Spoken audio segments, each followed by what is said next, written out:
მაშასე ჩვენ დავბრუნდით ეთერში. დღეს საერთაშორისო გამჭვირვალობამ გამოაქვეყნა ახალი კვლევა თუ რა მდგომარეობაა დანამატების და პრემიების მიხედვით გუბერნატორების სამსახურში. და მოკლე ციტატას დაგეკითხავთ 2015 წელს სახელმწიფო წვრთნებულების გუბერნატორების ადმინისტრაციაში პრემიისა და სახელმწიფო დანამატის სახით 1,114,928 ლარი გაიცა, მათ შორის პრემია 463,807 ლარი, სახელმწიფო დანამატი 680,111 ლარი. აქ ჩამოთვლილია კონკრეტული გუბერნატორების მიხედვითაც, მაგალითად რაჭა-ლეჩხუმის და ქვემო სვანეთის გუბერნატორმა პარმენ მარგველაძის სახელმწიფო დანამატმა შეადგინა 35,000 ლარი, გურიის გუბერნატორის სახელმწიფო დანამატმა შეადგინა 22,000 ლარი, რომელიც აქ 2015 წლის მაისიდან მუშაობს, მხოლოდ 2015 წლის მაისამდე და ასე არის მრავალი გუბერნატორი, მაგალითად ქეთევან მოისწრაფიშვილმა, რომელიც 2015 წლის მაისამდე გუბერნატორის მოვალეობის შემსრულებელი იყო, 2015 წელს სახელმწიფო დანამატი 12,732 ლარი მიიღო და ასე შემდეგ. სახელმწიფო დანამატების თემა ყოველთვის იწევს ასხას სხვადასხვაობას საზოგადოებაში. ჩვენი დღევანდელი სტუმრები ამ თემაზე იქნებიან ოთარ აბისაძე, ქართული ოცნების წარმომადგენელი და ლევან ხაბეიშვილი, მონიტორინგის ცენტრი მედიატორი. მოგესალმებით. ბატონ ლევან, თქვენგან დავიწყებ. მაინტერესებს ეს ციფრები არის თუ არა ის ციფრები, რომლის გამოც შეიძლება თქვა ხმაური ავტეხო და თქვა რომ გუბერნატორებს ამდენი დანამატი არ უნდა ქონდეს. მოგესალმებით, მივესალმებით თქვენს ტელემაყურებელს. ვფიქრობ ძალიან საინტერესო კვლევა იყო, რომელიც IDF-ი წარმოადგინა. პრინციპში ეხლა პირველ რიგში არ მინდა საზოგადოებამ გაიგოს ისე რომ ზოგადად პრემიების და დანამატების წინააღმდეგი ვარ საჯარო მოსამსახურეებს, რომელიც კეთილსინდისიერად ასრულებენ თავის ფუნქცია მოვალეობას და იმ საქმიანობასაც აკეთებენ, იმ დარგში პრობლემა არ არის. ამ შემთხვევაში რა თქმა უნდა არც ალაპარაკო არ იქნება და არც პრემია და არც დანამატი, უბრალოდ საინტერესოა, როცა მაგალითად ამ ზამთარში რეგიონებში ძალიან ბევრი პრობლემა შეიქმნა, თუნდაც დითოლობიდან გამომდინარე, ძალიან სერიოზული პრობლემები იყო გზის დასუფთავებასთან დაკავშირებითაც კი. ამ დროს, როცა ჩვენ ვნახულობთ, რომ მილიონობით ლარი ამ ადამიანებმა მაირის პრემიასა და დანამატში ცოტა არ იყოს და უხერხულია. ისე სიმართლე გითხრათ, ციფრი, რომელიც არის 1 მილიონ ზუსტად არ მინდა რომ შევწდე ხო? 114,900. 1 მილიონზე ცოტა მეტი არის ერთ წლის განმავლობაში. ამ შემთხვევაში აქ მე განსაკუთრებულად ვერაფერს ხედავ მარტივი მიზეზის გამო. ჩვენ რამდენიმე დღის წინ საკრებულოდან გამოვითხოვეთ დოკუმენტაცია, მხოლოდ დეკემბრის თვეში გაცემულ პრემიებსა და დანამატებზე. თბილისის საკრებულოდან და მხოლოდ თბილისის საკრებულოში აქ არის საუბარი ყველა გუბერნიაზე, ხო? მხოლოდ თბილისის საკრებულოში მხოლოდ დეკემბრის თვეში 567,000 ლარის პრემია და დანამატი გაიცა, საიდანაც 467,000 ლარი იყო პრემია. აი, მე ვფიქრობ, რომ ეს მიმართულება უფრო მტკივნეულია, მხოლოდ დედაქალაქში, მხოლოდ საკრებულოში, მხოლოდ საკრებულოს აპარატზე გაცემული 9 მილიონ ლარზე მეტის პრემია და დანამატი ვინემ მაგალითად მინდა გითხრათ დეპუტატებს არ აუღიათ ამ შემთხვევაში პრემია გარკვეულმა ნაწილმა, რომლებიც არიან თანამდებობის პირები, გულისხმობ კომისიის თავმჯდომარეს, მაგალითად მალაღურაძეს, ჯაბა სამუშიას და ამ შემდეგ, სხვა დეპუტატებისგან განსხვავებით, მათ დაახლოებით 2,000 ლარიანი დანამატი მიიღეს დეკემბრის თვეში თვითონ. გასაგებია, თუმცა ჩვენ აქ ძირითადად ამ კვლევაზე სასაუბრად შევიკრიბეთ. მაინტერესებს ოთარ როგორ ფიქრობ გუბერნატორების რაში იღებენ ამ დანამატებს. დღეს მაგალითად გამოქვეყნა ლევან ალაფიშვილის პოსტი, სადაც ის წერდა, რომ გუბერნატორებს კონსტიტუციით ფუნქციაც კი აღარ აქვს ჩერჩენი, უბრალოდ არიან მეთვალყურეები და მეტი არაფერი. ძალიან დიდი მადლობა, რომ ინტერესდებით მსგავსი საზოგადოებისთვის ძალიან მნიშვნელოვანი თემით. მე მინდა საუბარი დავიწყო იმით, რომ როდესაც საუბრობთ ჩვენ საჯარო სექტორზე და ჩვენ საუბრობთ ზოგადად საჯარო სექტორის ახალისებაზე, ფინანსურ დანამატზე და ასე შემდეგ, ჩვენ აქ საუბრობთ 500,000-ზე მეტ ადამიანზე, რომელიც პრაქტიკულად დგას საჯარო სამსახური დღეს საქართველოში. მე არ მინდა რომ საზოგადოებას კონდეს ის აზრი, რომ ზოგადად გუბერნატორებზე ლაპარაკობთ. მივალ მაგამდე თუ შეიძლება, არ მინდა საზოგადოებას აზრი შეექმნას ის, რომ ზოგადად არსებული პრემიები და ციფრები ეს გაწერილია მხოლოდ მინისტრებზე, მოადგილეებზე, მაღალი პოლიტიკური თანამდებობის პირებზე, არამს და არამს ეს საუბარია დაწყებული მინისტრის პირველი მოადგილით, პირობითად დამთავრებული სპეციალისტით, რომელიც მუშაობს სამინისტროში, ან თუნდაც ხელშეკრულებით აყვანილი გარკვეული ტიპის საჯარო მოხელეზე. აღნიშნული პრემიები, რომლებიც გაიცემა ისევ ხალხს უსვენობას. გუბერნიებში, სამინისტროებში, დაწესებულებებში ყველა მოქმედი თანხა რაც არის რეგულირებადი და რომელიც ფიქსირდება დღეს საქართველოში, ყველა თავიდან ბოლომდე გაიცემა ყველა საშტატო და არასაშტატო ერთეულზე, რომელიც მუშაობს დღეს საჯარო სექტორში. რაც შეეხება მოცემულ შემთხვევებს, ლევანის დამეთანხმება იმაში, რომ აღნიშნული რიცხვი არის ძალიან მცირე ვიტყვი ესე და მე შემიძლია პირდაპირ მნიშვნელობით დღეს თუნდაც ის რომ დავიჭირო რა თქმა უნდა საჯარო მოხელეების ხარე, ვინაიდან რეალურად აციფრების მოცემულია ის, რომ დავიანგარიშოთ და გავყოთ იმ რაოდენობაზე, რომელზეც ნაწილდება დღეს საქართველოში აღნიშნული თანხის დანამატები და პრემიები, ვიღებთ საბოლოო ჯამში, რომელიც მთავრობის მიერ რეგულირებული და იწყება ამაზე მუშაობა და რეკომენდირებული ციფრი, რომელიც არის დაახლოებით საპრემიო ან სახელმწიფო დანამატის სახით საშუალოდ 50-დან 70%-მდე.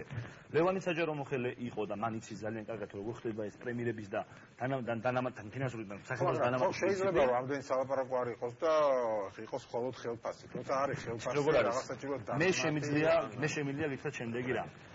კანონით გათვალისწინებულია რომ არსებობს შემდეგი ტიპის ანაზღაურებები. ეს არის ხელფასი, ეს არის დანამატი, ეს არის პრემია. ვინაიდან გქონდა ძალიან დიდი მანკიერი პრაქტიკა და მე შემიძლია დღეს თქვენ განახოთ და გადმოგცეთ და წავიკითხო პირდაპირ ეთერში ზოგადად. აი მაგალითად დავუშვათ თავდაცვის სამინისტრო. მინისტრის მოადგილეების ჯამური შემოსავლები 2011 წელს იყო 369,000, 2012 წელს იყო 324,000-ზე მეტი, ხოლო 2015 წელს ეს არის 175,000 ლარი. ამაში საუბარია ჯამურად იყო. მე საუბარი მაქვს იმაზე, რომ დაიწყო ამ პრობლემის ეს 200 და 300%-იანი პრემიების ეს მანკიერი პრაქტიკის თან პრემიების თემა ქართულ ოცნებას კი ბატონო, მე ამას არ უარყოფ. ეს შემდეგ გახდა პრობლემა.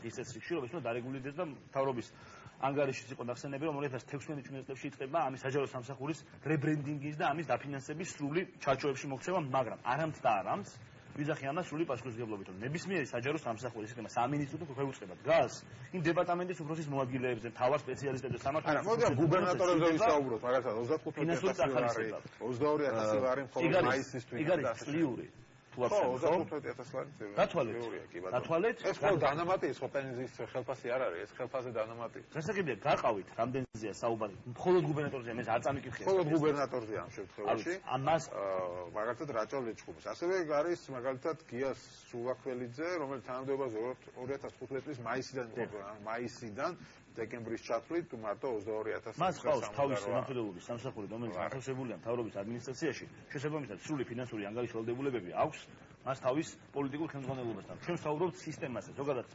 ფინანსურ პოლიტიკაზე ამ შემთხვევაში და არა დავუშვათ რაღაცა უშუალო ინდივიდის გარკვეული ტიპის სახელმწიფო დანამატზე, ხო? ხო და სწორია ასეთი. მოდი მე ესე ვიტყვი, ფინანსური პოლიტიკა არის სწორი სისტემა. მას საკმაოდ მაღალი ხელფასი ეწევა დარწმუნებული არის, არ მხოლოდ დანამატი ხელფასი. მე რა გეტყვი, ფინანსური პოლიტიკა ამ შემთხვევაში არის შემდეგი, რომ არის კლებადი და ძალიან კარგია. პოლიტიკური გადაკვირვება არის ის, რომ 2016 წელს უნდა გადაიხედოს ეს და დაალაგდეს და დადგეს რაღაც ჩარჩოებში, მაგრამ არამც და არამც არ ვემხრობ იმას, რომ საჯარო სამსახურში უნდა გაუქმდეს წახალისების პრინციპი. კიდევ შემოწმებული პოზიცია. თქვენ როგორ ფიქრობთ?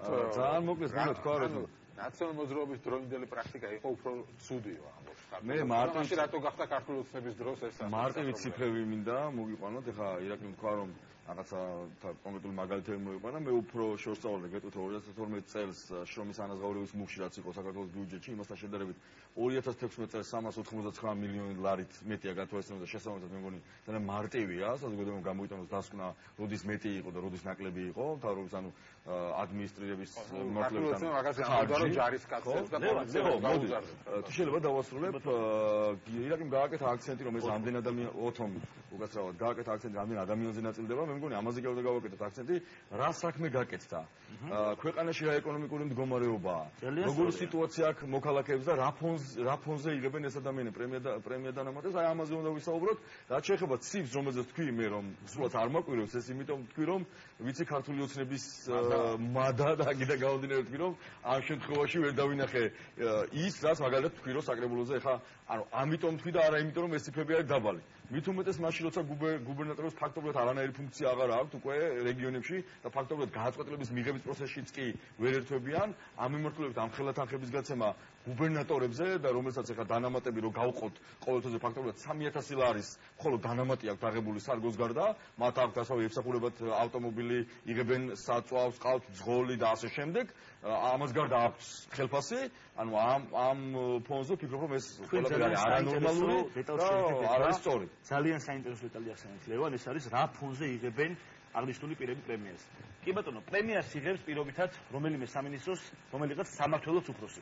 თქვენ ჩაეძიეთ, თქვენ ნახეთ მან რა სამუშაო გაწია იმისთვის, რომ მას მიიღო დანამატი საჯარო დოკუმენტაციის მოთხოვნისას უფრო ჩვენ ვითხოვთ დოკუმენტაციას რის გამო მიიღო ამ პირმა პრემია ან დანამატი არ შევდგა დოკუმენტაცია ბატონო რეჟიმს შევწყვეტ ბატონო არა ის გადაფასების რეჟიმი არ მინდა უბრალოდ იხარი რომ ჩვენ ამ ინფორმაციას ვითხოვთ გასაგებია რო გამოითხოვეთ შეგიძლიათ თქვენ დეტალურად ჩაშალოთ პირობითად რომელიმე საბიუჯეტო ორგანიზაცია ან სამინისტრო რომელმაც სამართლოების დონეზე თქვენ ჩაშალეთ და მიიღეთ თუ რომელმა მთავარმა 2000-ზე მეტმა თანამშრომელმა რაში მიიღო ეს პრემია თქვენ ეს გააქვთ ეხლა მე გეტყვით ენერგეტიკის სამინისტროს მაგალითზე დავაგზელებ ძალიან მნიშვნელოვანი დეტალი ის გეტყვით მოდიში ნებისმიერი საბიუჯეტო ორგანიზაცია და სახელმწიფო ორგანიზაცია იღებს პრემიას და დანამატს გარკვეული პოლიტიკური გადაწყვეტილების შესრულების გამო ხო მართალი ვარ ჩვენ შეგვიძლია გადავიდეთ უკვე პოლიტიკურ რეჟიმზე და ვისაუბროთ რეფორმებზე ვინ რა დამსახურებით მიხედვით მიიღო დანამატს რა შეიძლება რომ ძალიან მარტივია ამას პასუხი გასაგებია თქვენ ახსენეთ ეკონომიკა რა მდგომარეობაშია ეს არის რეგიონის პრობლემა და ამაზე თუ გნებოთ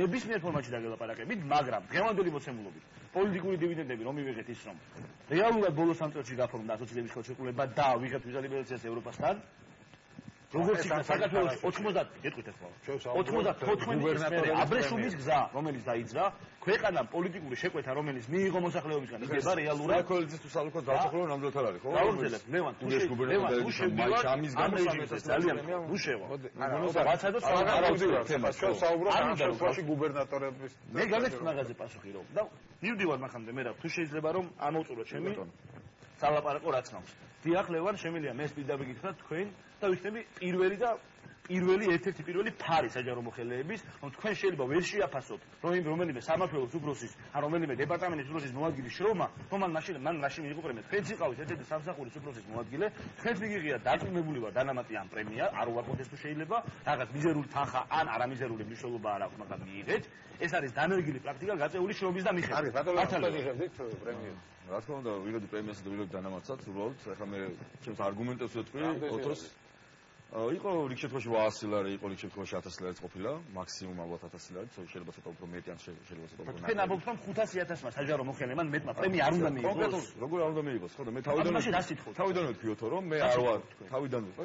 გამოსრულებინე თავიდან ვთქვი რომ მე არ ვარ წინააღმდეგი იმის რომ საჯარო მოხელეებმა მიიღონ პრემია ან დანამატი, მაგრამ გააჩნია სამუშაოს რა შეასრულეს მათ და რის გამო მიიღეს ეს პრემია და დანამატი. კონკრეტული რამე მკითხეთ, ხო და მე გეტყვით ერთ სამინისტროს, მაგალითად ენერგეტიკის სამინისტრომ 9 თვის განმავლობაში დანამატის და პრემიის სახით გასცა 376.000 ლარი და ამ უпростоრად 708.000 ლარი საიდანაც 376.000 ლარი მიიღეს სამინისტროს ხელმძღვანელობა. ენერგეტიკის სამინისტრო 2011 წელს ენერგეტიკის მინისტრსა და მოადგილეებს შორის ხელბაძი გაიცა 427.460 ლარი ბოდიში, 2012 წელს გაიცა 407.358 ლარი, ხოლო 2014 წელს 305.000, 2015 წელს 220.000 ლარი. შეიძლება რომ დავამთავროთ. ციფრები არის განახევრებული. შეიძლება რომ დავამთავროთ. განახევრებულია. შეიძლება რომ დავამთავროთ. ასრულეთ ბატონო. განახევრებულია. რას ვითხოვთ, ხო? ჩვენ ვითხოვთ აბსოლუტურად დეტალური ინფორმაცია და გეტყვი რომ ხალხმა რო აიღო 376.000 ლარი, დანარჩენმა 60 მაიღო ხოლო დანამატი და პრემია. 376.000 ლარი აიღო 20 ადამიანმა. ხოლო 20 ადამიანმა. ეხლა იკითხა ხო რომ თავის სპეციალისტებს ეძლევა იქო პენსია, ისა პრემია და დანამატიო. სწორედ პენსიას იღებენ აი ეს მაგალითად თანამდებობის პირები და რიგითმა თანამშრომლებმა 60-მა ჯამში მიიღო იმაზე ბევრად ცოტა და ეს ციფრი არის 290.000 ლარი. ვინე მიიღო 20-მა?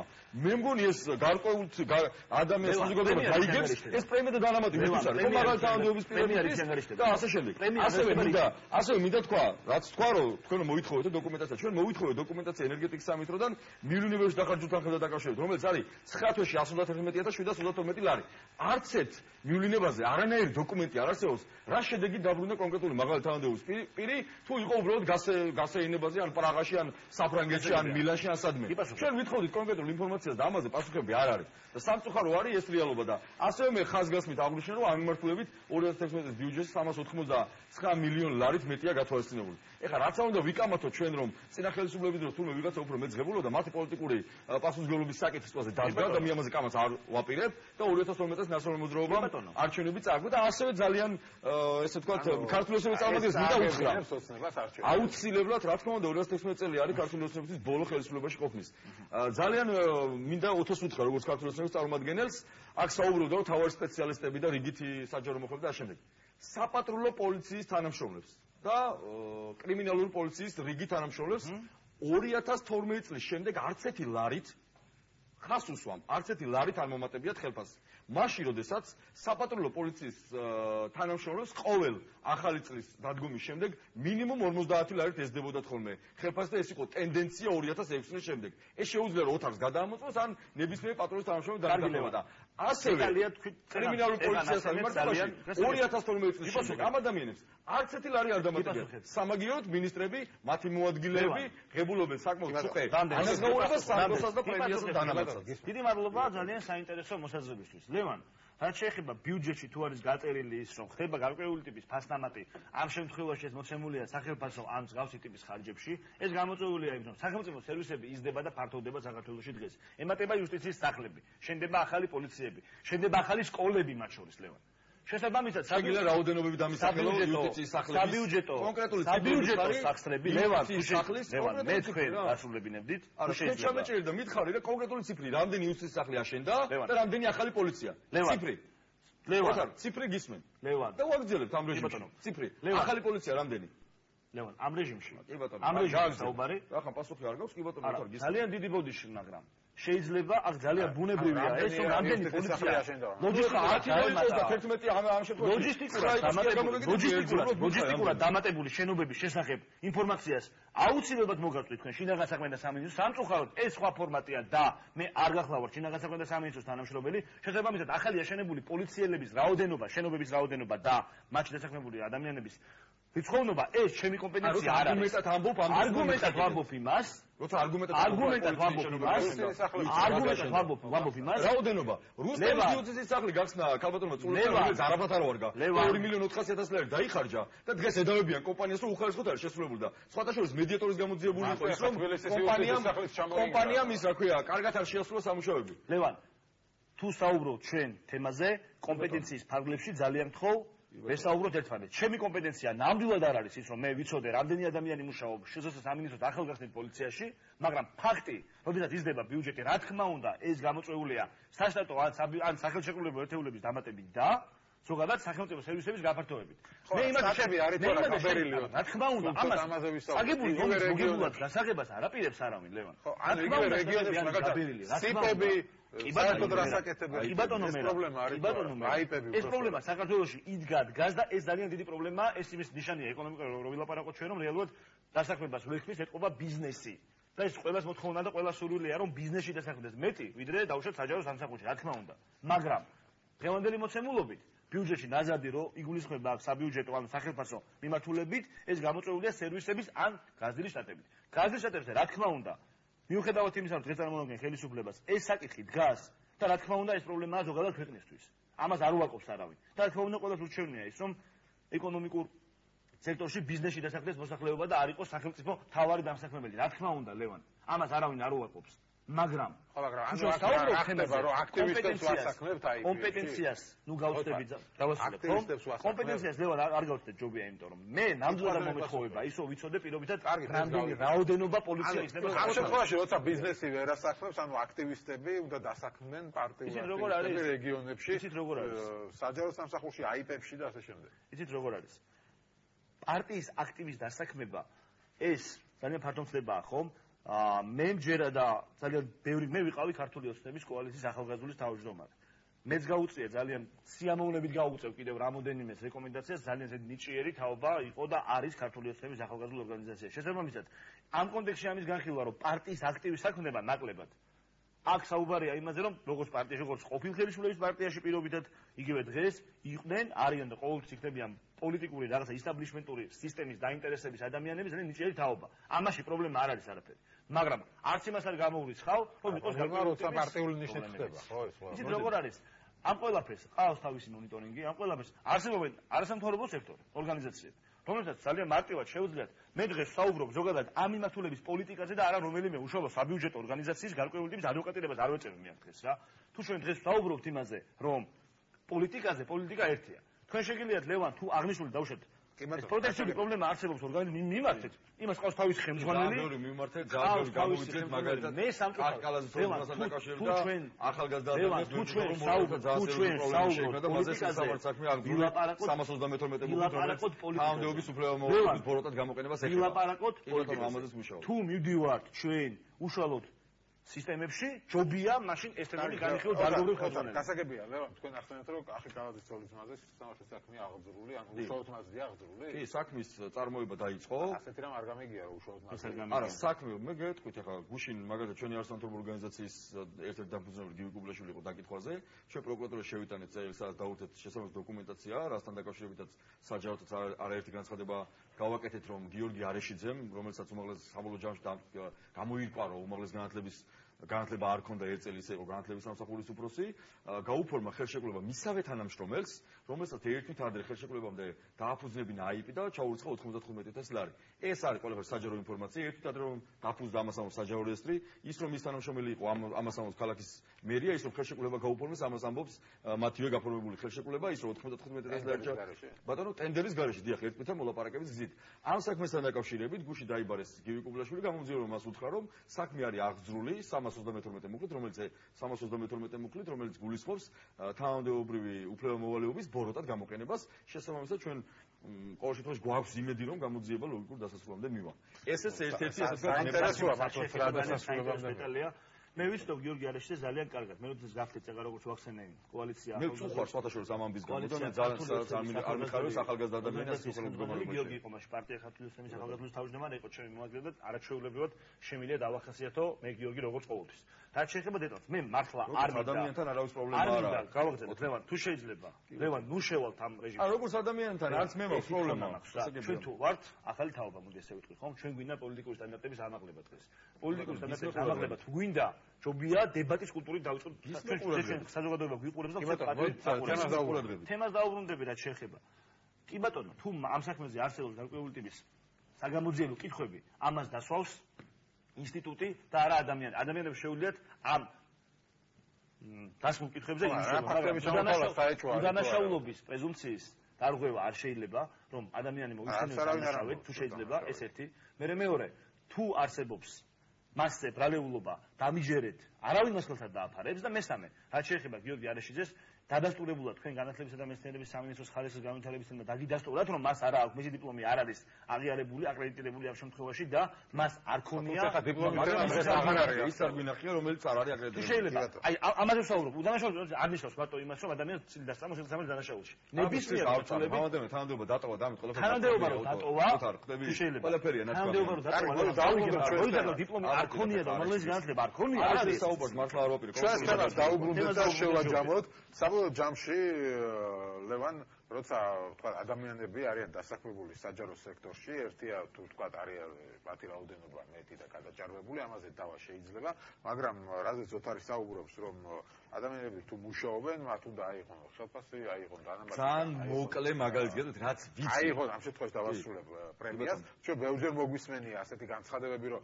თუ ჩვენ არ გავაკეთებთ ამას, კვალიფიციური კადრები გაგვექცევა კერძო სექტორში. აი მაგაზე ბატონო მე ძალიან მოკლედ, რაც ვიცი, მარტო იმას ვიტყვი, მე არასდროს და ჩვენი ორგანიზაცია ჭორებით არ საუბრობ და საუბრობ მხოლოდ ფაქტებით. ძალიან ესე ვთქვათ, მოკლედ ვეცდები, რომ საზოგადოებას ესე ვთქვი, ფაქტებით ვესაუბრო და გითხრათ. 2015 წლის აპრილში დედაქალაქის მერიამ 1,5 მილიონზე მეტის პრემია გასცა დედაქალაქის მერიაში და გამგეობაში. მათ შორის პრემიები აიღეს. გამგებლის მოადგილეებმა, რომელიც დედაქალაქში არის 30 და 22 არის იყო გამოსვლებში ჩაჭრილი. ანუ ამ ადამიანებმაც მიიღეს პრემია, რომელ კვალიფიკაციაზე საუბარ, როცა მათ გამოსვლები ვერ ჩააბარეს. 32-ვე უბნის სამსახურის უფროსმა მიიღო პრემია და სხვათა შორის ძალიან მსუყე და აქედან 28 იყო გამოსვლაში ჩაჭრილი, ხოლო 2 იყო ადამიანი, რომელსაც უმაღლესი განათლების დიპლომიც კი არ ჰქონდა. აი ამისთან ადამიანს, როცა საჯარო სამსახურში, თვითმმართველობაში, ან თუნდაც სამინისტროში ბიუჯეტის ხარჯზე ვაძლევთ პრემია და დანამატს, ეს არის ხარკი თბილისელებისთვის და არა კონკრეტული სამუშაოს შესრულებისთვის გადახდილი თანხა. აი ეს არის ძალიან მოკლედ ის ფაქტები. მართლა საინტერესოა. ძალიან საინტერესოა. კითხვა მაქვს თქვენთან 2011 წლის არჩევნებისთვის ეს თემა იქნება თუ არა პრობლემა ქართული ოცნებისთვის. იპასუხეთ, ძალიან მნიშვნელოვან დეტალს შეეხე ლევან შენ ახლა. რა თქმა უნდა, ზოგადად არაკვალიფიციური კადრი არის პრობლემა. სახელმწიფოსთვის და არა დაუშვათ რომელიმე სტრუქტურული ხელმძღვანელისთვის. ამ შემთხვევაში შემიძლია გიპასუხო შემდეგნაირად, რომ კი რა თქმა უნდა არ გამოვრიცხავ. მე კიდევ ერთხელ გეუბნები იმას, რომ მე დღეს აქ სასაუბროდ მოვედი პოლიტიკაზე და არა უშო. მე არ ვარ ჩახედული თბილისის მერიის საქმიანობაში, შესაბამისად მე ამ თემაზე კომპეტენტური ვერ ვიქნები. მე არ ვარ ყოვლისმცოდნე ექსპერტი წყალებში, რომელთაც საუბრობენ აბსოლუტურად ყველაფერზე. მე შემიძლია ვისაუბრო პოლიტიკაზე, სისტემის პოლიტიკაზე და არა ჩაშლაზე. თუ შეიძლება ვილაპარაკოთ პოლიტიკაზე ჩვენ. ეს არის ძალიან მთავარი დეტალი. რაც შეეხება ამ თემას. მე შემიძლია გიპასუხო თქვენის რომ თუ არსებობს ძალიან მარტივია დღეს მოცემული სიტუაცია არის ძალიან საჯარო ლევან. თუ არსებობს დადასტურებული ინფორმაცია, რომ აღნიშნული კადრი კანონდარღვევით არ შეესაბამება იმ ადგილს, სადაც ის მუშაობს, ამაზე ძალიან მარტივია როგორც მინიმუმ დაწეროთ არქივარი. ეს ერთი. მეორე ლევან. ისევ მივდივარ კანონი იძლევა საშუალებას მოვალეობის შემსრულებლად იყოს სამეთე დანიშნულდა და სწორედ ამას იყენებენ. შეიძლება იყოს. სხვადასხვა თანამდებობას შეუძლოთ სამსამითი ყავდეთ. აი მაგალითად თუ იყო გამგეობის მოადგილე, მაგალითად დიდუბეში, შეუძლოთ რომ გადაიყვანოს სამგორის რაიონის გამგეობაში მოადგილე, ან გაყოფილების უფროსი და ახლა იქიდან პრევენცია რა მოხდა. ახლა სანამ გამოსდებს ჩაატარებენ, მანამდე შეუძლოთ. პრევენცია რა არის ამის? ლევან პრევენცია. სანამ ეხლა ერთი ადამიანის გულის გამოსდას ხوار ჩაატარებენ. ლევან პრევენცია. სანამ გამოსდების ორგანიზება იქნება, მაგალითად 4-5 წუთი ლევან პრევენცია რა არის ამის? მოვალეობის არის მოვალეობის შემსრულებელი. პრევენცია რა არის? შეუძლიაო ხო თქვი. არა, სანამ თუ გამოსდა უწევს ამ შემთხვევაში. ზოგადად ინიშნებიან 3 თვით მოვალეობის შემსრულებლად, მაგრამ რიგ შემთხვევაში გაგრძელებული ეს წლობით. ხდებით, სანამ გამოსდა დაინიშნება, მერიაში ყოველი ერთი ადამიანის გულს გამოსდა. პრევენცია რა არის ამის მითხარი? კანონმდებლობა. აგერ შენ აღმერთმა, მეც მაგას გეუბნები. დააყენეთ ინიციატივა საკრებულოზე, დააყენეთ ინიციატივა საკრებულოზე. ძალიან ბევრი. რა თქმა უნდა, ოთარ, ძალიან ბევრი წერილით მიუმართა საკრებულოს რომ. წერილით არა. კი, როგორ არის საკანონმდებლო ინიციატივა შეიტანეთ. ხელისუფლება არ ნიშნავს ხელისუფლება არ გამოასწოროს. ხელისუფლება ლევანის მომზადებულ კანონპროექტში ხელისუფლება არ ნიშნავს იმას, რომ ხელისუფლება რაღაც დონეზე, რაღაცა სეგმენტებში, ქვედა ჩაშლილობებში არის ყოვლის მცოდნე. რა თქმა უნდა, შეიძლება რომ მიიღოს რეკომენდაცია. ამბობ რომ არის ის რომ მოადგილეები ვერ აბარებენ გამოჩ. შეიძლება რა. ვერ ჩააბარა რომელიმე მე არ ვარ ვიმეორებ ამ დარგის ექსპერტი. ლევან, თუ რომელიმე ადამიანი ეს ხო ცნობილი ინფორმაცია. აღნიშნულ თანამდებობაზე ყველა წელიწადზე მეტი ხანია ამაზე საუბარი. ამაზე პასუხს არ უნახსენდეთ. არა, მაინტერესებს აზრი. ჩემი აზრი ის არის ამ შემთხვევაში, ეს არ არის ჩემი კომპეტენციის სფერო, მაგრამ მე ამოდივარ კანონიდან. პრემიას ხომ არ უნდა იღებდნენ ეს ადამიანები? ლევან, ჩაჭრილი ოროსანი ხომ არ უნდა იღებდეს პრემიას? შევდავდეთ ოთარ. ახალგაზრდები ვართ ერთმანეთს შევდავდეთ. ლევან. არა პროფესიონალები ხომ არ იღებდნენ? ლევან. კახა, თქვენ იყავით პროფესიონალი? რა თქმა უნდა, გამოსვლა ქონდა ჩაბარებული, დიახ. და იღებდით პრემიას. დიახ, დანამატსა და პრემიას. დიახ, მე გამოსვლები ქონდა ჩაბარებული, სხვებთან განსხვავებით. მე გეუბნები, უნდა იღებდეს რა პრემიას ჩაჭრილი თანამდებობის პირი. თანამდებობის პირი, რომელიც კანონდარღვევით იმყოფება მის კანონი ადრეულა გეუბნები. ამ შემთხვევაში მე თქვენ ახლა რა გიპასუხოთ, ლევან? მე იღებდეს თუ არა? თუ შეიძლება არა პროფესიონალი თანამდებობის პირი. იმ არა ვინაფასებს მის საკადრო შეგრძნებებს ვინაფასებს? მერია რომელიც გამოსვლები ჩაატარა და დაიდო კონკურსის შედეგები, სადაც აღმოჩნდა მას გამოსვლები. არა გეშლება ლევან, გეშლება უშუალო თანამშრომლის კვალიფიკაციას აფასებს მისი ზემდგომი, ხომ? შესაბამისად ზემდგომი არსებობს ამის გაუთავარ არა ეწოდი თუ ადამიანი მუშაობს თუნდაც მოვალეობის შემსრულებლად მაგალ პოლიტიკურ თანამდებობაზე მას აქვს რაღაც გარკვეული ტიპის პოლიტიკური საჭიროება არ უპასუხეთ და უპასუხეთ ამით დავამთავროთ 2016 წელს ეს გახდება თუ რა პრობლემა ქართული მე შემიძლია ამ პრემიები გაბერილი შტატები და ასე შემდეგ ეს არის პოლიტიკური კითხვა და არა თემაში შესვლა ლევან აი ეს არის თქვენი პრობლემა სწორედ რაც შეეხება აღნიშნულ თემას პრემიების საკითხი მე მოგიყვანეთ ციფრები რომ მიდის შემცირებისკენ და რეგულაციისკენ 2016 წელს მთავრობის განკარგულებით ამ სფეროს და ზოგადად საჯარო სამსახურის სფეროს ნორმალიზება მიმდინარეობს გაბერილი შტატები 2010 არჩევნების მერე მოხდება დავასრულე 2016 წლის საპარლამენტო არჩევნების შემთხვევაში გაბერილი შტატები გეუნებით ეს არ არის ეს არის მემკვიდრეობითი პრობლემა რომელიც მოგვარების პანაცეა არის ამ შემთხვევაში მაღალი აქტივობა ბიზნეს სფეროში პანაცეა არის ამის ეს. კი რა თქმა უნდა, მე არ უარყოფ, ეს დღეს შეიძლება ბიუროკრატიულად პრობლემა არის, მაგრამ მე მაინც პროგნოზირებ, რომ მოცემული პოლიტიკური შედეგები, რაც დადო ქართულმა ოცნებამ, ეს იყო როგორც სახელმწიფო, საქართველოს შედგა როგორც სოციალური სახელმწიფო და საერთაშორისო მიღწევებით, მე ვთვლი და ვფიქრობ, რომ იგივე იმ სოციალური პაკეტები, რომლებიც გაატარა მთავრობამ 2016 წლის არჩევნებს ქართული ოცნება დაასრულებს ძალიან ნორმალური შედეგით. კარგით, თქვენი აზრი როგორია ამ თემასთან დაკავშირებით? ანუ ეს ადამიანები, ვინც იქ დასაქმებულია, პირიქით მაყოფილები იქნებიან და მაყოფილები და ალბათ არჩევნებზე ხმას მისცემენ, მაგრამ შეუქმნის თუ არა ეს პრობლემას ზოგადად? ეს იქნება სერიოზული დისკომფორტი ქართული ოცნებისთვის და საზოგადოებრივი განწყობები, მე მგონი და კვლევებიც ამ ყველაფერს აჩვენებს, არა მარტო სხვადასხვა ორგანიზაციის კვლევები და ყველა კვლევაში ქართული ოცნების რეიტინგი არის ძალიან დაბლა და ნებისმიერი NDI-ის, არა მარტო NDI-ის ძალიან ბევრი ორგანიზაცია ძალიან ბევრი. შეიძლება კონკრეტულად არის ერთ გეუბნები NDI-ის კვლევა. NDI-ის კვლევა, ნუ ენდობით. მე ვენდობი მაგალითად ეხლა რომ გავიდეთ ქალაქში ნამდვილად იმედა რა ქვია 10-დან 3 და 5 ნამდვილად გეტყვის იმას 12 საპარლამენტო არჩევნებზე ინდია საქართველოს დაუწერა 12%. შედეგი მიიღო 53%. ძალიან დიდი ბოდიში. შეიძლება რეალობას სხვადასხვანაირად უყურებთ. საზოგადოებამ თავად გასაგებს ვინ უკვე რეალურად რეალობა არის ხო? გავიგეთ თქვენთვის ყველაფერი კარგად არის ჩემთვის ფიქრობ რომ მე თქვა დამიფაროს რასისტულელია. არასოდეს გავშირა მაგრამ მithქე რომ რა ყველაფერი მე მინდა გითხრათ პარცემულო რომ ნამდვილად შევხვდეს პრობლემას და ამას ქართული ოცნება და თავად ოთარიც 2016 წლის არჩევნებზე ნახავს და ის რომ ამემართლებით გულისხმობს პრემია დანამატებს მომავალ წელსაც ქართული ოცნება მithumeto საარჩევნო წელიწადია არ აპირებს რაიმე რომ მოიკლოს კონკრეტული ციფრი თქვი სახელმწიფო ბიუჯეტს რომელიც 2012 წელთან შედარებით შრომის ანაზღაურება 389 მილიონით არის გაზრდილი და კონკრეტულად დედაქალაქის მერია იმიტომ რომ ყველაზე ესეც სუყე ის არის რა ქვია ფაქტობრივად 815 მილიონი აქვს დედაქალაქის მერიას ბიუჯეტი 2015 წელს შრომის ანაზღაურება იყო 48 მილიონი და 2900 ადამიანი იყო ასე ვთქვათ მომუშავე 2016 წელს შრომის ანაზღაურების ბიუჯეტი ეს არის საჯარო და შეგიძლიათ ნახოთ და გადაამოწმოთ არის 100 მილიონი ორჯერ არის გაზრდილი შრომის ანაზღაურების მუხლი და თანაშრომის რაოდენობა თუ იყო 2900 არის 5300-ზე მეტი შესაბამისად მე მგონი დასკვნები ძალიან მარტივია საზოგადოებამ გაორმაგებულია იმიტომ რომ მოდის არის საარჩევნო წელიწადი აპირებენ კიდევ უფრო აპირებენ თავიანთ ნათესავებს და აქტივისტების დასაქმებას რაც საბოლოო ჯამში ძალიან ცუდ შედეგს მოუტანს ქართულ ოცნებას. ჩემი შეფასება ამოვალ რაც არის ზოგადად სახელმწიფო ინსტიტუტი ამ შემთხვევაში საჯარო სამსახური მე მაინც ვშები იმ პოზიციაზე საბოლოოდ რომ საჯარო მოხელეს აუცილებლად ჭირდება ნორმალური შემოსავალი, მაშ ვიდება სახელმწიფო და მაშ ვიდება. თუმცა ბიუროკრატიის გაბერვაც ალბათ არ არის კარგი და საბოლოოდ მაგას ვადასტურებ. ოთარ აბესაძე ქართული ოცნება, ლევან ხაბეიშვილი მონიტორინგის ცენტრი მედიატორი იყვნენ ჩვენი სტუმრები. დღევანდელი გადაცემა ბარიერი ამით დასრულებულია. მე ყველამდე გემშვიდობებით.